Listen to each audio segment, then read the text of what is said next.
da Universidade de Franca, a Unifran.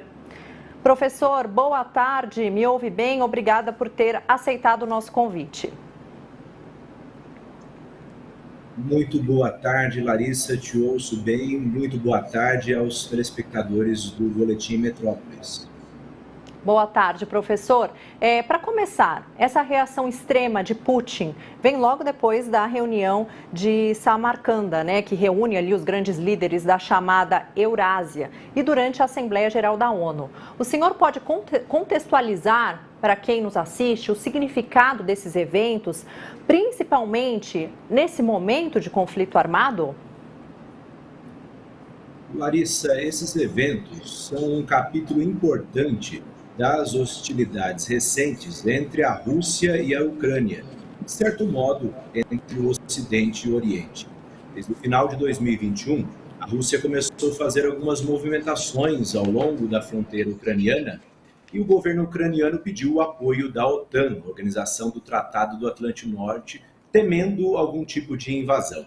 Os Estados Unidos apoiaram, de certo modo, a Ucrânia, ameaçando com a imposição de sanções econômicas. Em fevereiro de 2022, o governo russo alegou que havia ocorrido um bombardeio ucraniano que tinha destruído uma instalação de fronteira. Além disso, que 5 soldados ucranianos haviam sido mortos tentando atravessar o território russo. A Ucrânia negou estar envolvida nesses incidentes, mas nós bem sabemos que depois da Segunda Guerra Mundial e da assinatura da Carta das Nações Unidas, a única forma ou as únicas formas de se iniciar alguma guerra é quando há uma ameaça à paz e à segurança internacionais ou quando se age em legítima defesa. Do meu ponto de vista, Putin estava preparando um pretexto para agir em legítima defesa, de modo que já em fevereiro, algumas repúblicas populares, como a de Luhansk e a de Donetsk, se declararam países independentes dentro da Ucrânia e foram, portanto, reconhecidas por Putin, e Putin ordenou que as tropas e os tanques entrassem nessas regiões. De lá para cá, já se passaram 7 meses. E há um acirramento ao longo desses meses, deste conflito, e que parece estar longe de terminar, Larissa. Infelizmente, né, professor? Agora, esse vídeo de Putin, né, que nós vimos agora, o pessoal também acompanhou aqui com a gente no Boletim Metrópolis, é visto por especialistas como um contra-ataque aos avanços das tropas ucranianas, né, com intensificação do apoio da Organização do Tratado do Atlântico Norte, a OTAN. O senhor vê essa causa como a principal para as ameaças do Kremlin? É um ato de desespero, digamos assim, por parte de Putin, por se sentir isolado? Muitos especialistas do Ocidente têm interpretado desta forma. Como você bem indicou, nós tivemos nas últimas semanas uma contraofensiva bem sucedida da Ucrânia com apoio de alguns armamentos em alguns territórios da região Nordeste, como Kharkiv e Kupiansk. Esta interpretação é também a interpretação do secretário da Defesa do Reino Unido, Ben Wallace, indicando que esta convocatória de hoje seria uma admissão que a invasão de Putin está falhando. É também a interpretação da embaixadora dos Estados Unidos na Ucrânia, Bridget Brink, indicando que esta medida representaria um sinal de fraqueza de Moscou, que estaria lidando com uma escassez de militares na sua ofensiva contra a Ucrânia. Uma vez que nós já estamos falando de um exercício e de conflito que chega aí ao menos a quase 7 meses, completará nesta semana, Larissa. Agora, professor, apesar de a Europa viver um cenário conturbado, essas manifestações até agora indicam que os líderes vão manter o apoio à Ucrânia, né? O senhor acha que essa é a estratégia mais eficiente para levar um cenário de paz? Ou isso pode agravar o confronto armado? Qual que é a tua opinião? Na minha opinião, Larissa, esta estratégia de ambas as partes pode levar a uma escalada do conflito. As partes têm decidido deliberadamente não retroceder. Nós vimos nesta declaração de hoje que Putin foi claro, ele fez um decreto que dispôs realizar a mobilização parcial na Federação Russa, chamando os cidadãos que estão na reserva, que estão sujeitos ao recrutamento, em particular aqueles que serviram nas Forças Armadas e têm certas habilidades militares. E a data, né, desta mobilização é justamente hoje, ou seja, não há um... Então, a partir de hoje, já há o início desta mobilização, indicando algumas medidas adicionais, como o aumento da produção de armas, de equipamentos militares, a plantação de instalações de produtos adicionais, indicou aí do governo tanto material, quanto de recursos, em particular recursos financeiros, para as empresas de defesa.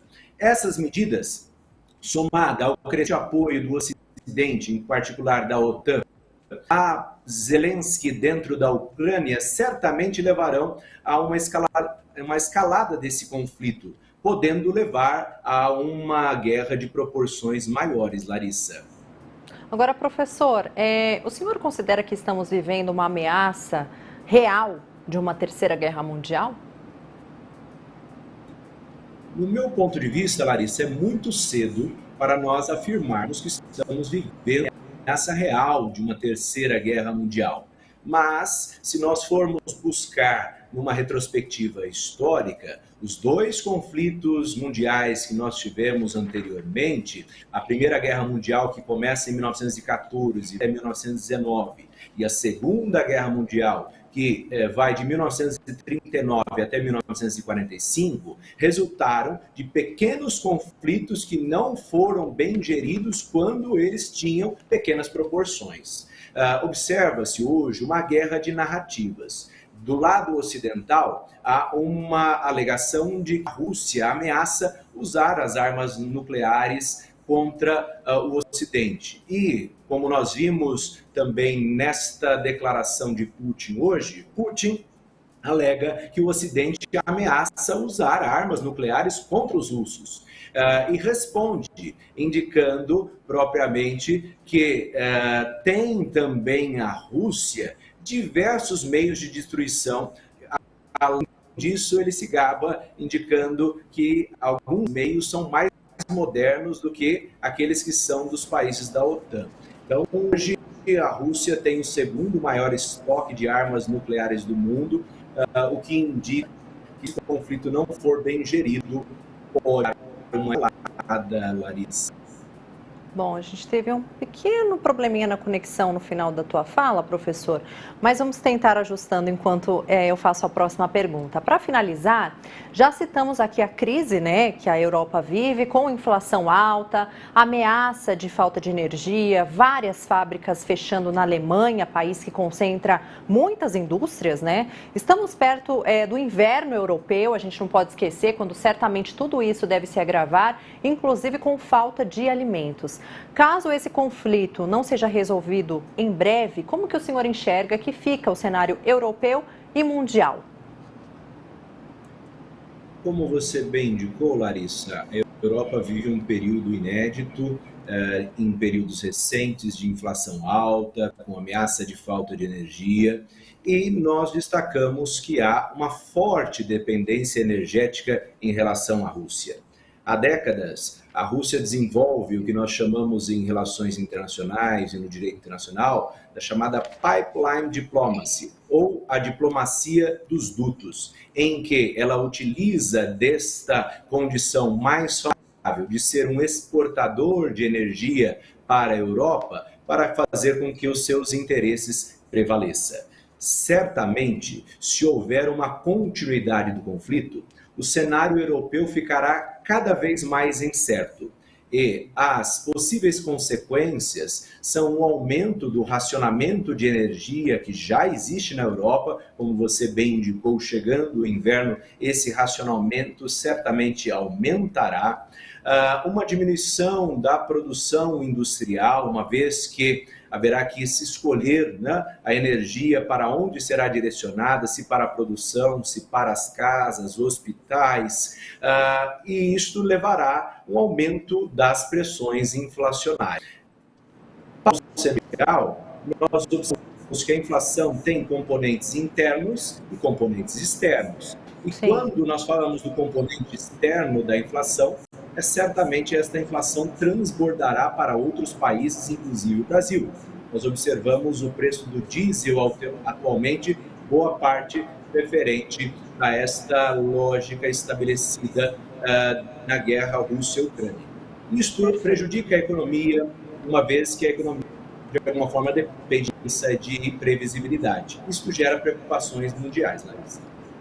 Perfeito, Kleber Galerani, professor de Relações Internacionais da Unifran. Agradeço muito, viu, professor? Até uma próxima. Obrigado, Larissa. Um abraço a todos.